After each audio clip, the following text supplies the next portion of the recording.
حضور علیہ الصلوۃ والسلام کی خدمت میں جب مال غنیمت آتا، مال آتا، تو فرماتے تھے صبح نہیں ہونے دینی، صبح سے پہلے پہلے، رات سے پہلے پہلے سارا خرچ کر۔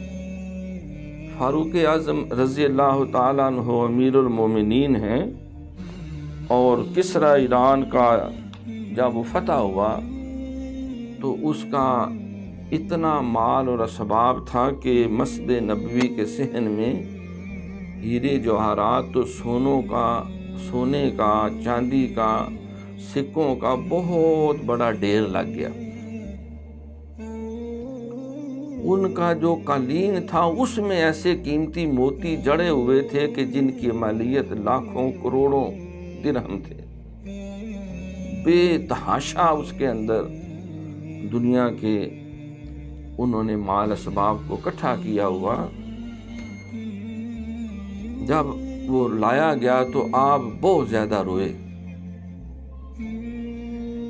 رو رو کے ہچکی بند گئی۔ کہا امیر المومنین یہ خوشی کا مقام ہے کہ اللہ نے اتنا مال غنیمت، خمس، یہ 5واں حصہ جو آیا دارالحکومت میں 4 حصے مجاہدین میں بانٹ دیا گیا، تو خوشی کی بات ہے۔ آپ رو رہے ہیں۔ فرمایا کہ جن کے پاس یہ مال تھا ان کا جو اشر ہوا ہے میں دیکھ رہا ہوں، اگر ہم بھی اسی دولت کی ہرس اور ہوس میں پھنس گئے ہمارا بھی یہی اشر ہوگا۔ یہ مال جس کے پاس جمع ہو جاتا ہے اس کے سینے سے ایمان بھی لے جاتا ہے، کردار بھی لے جاتا ہے، تہذیب بھی لے جاتا ہے، شرافت بھی لے جاتا ہے، للہیت بھی لے جاتا ہے، اخلاص بھی لے جاتا ہے۔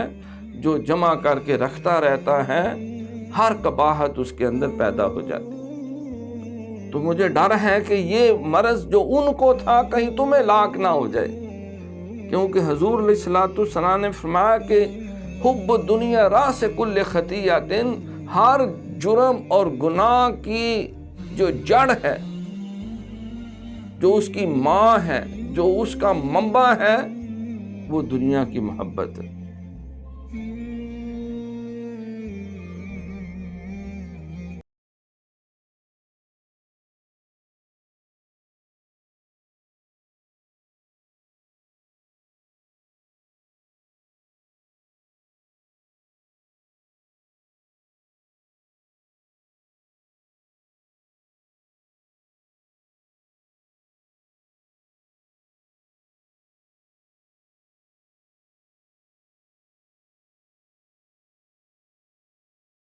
صدقات و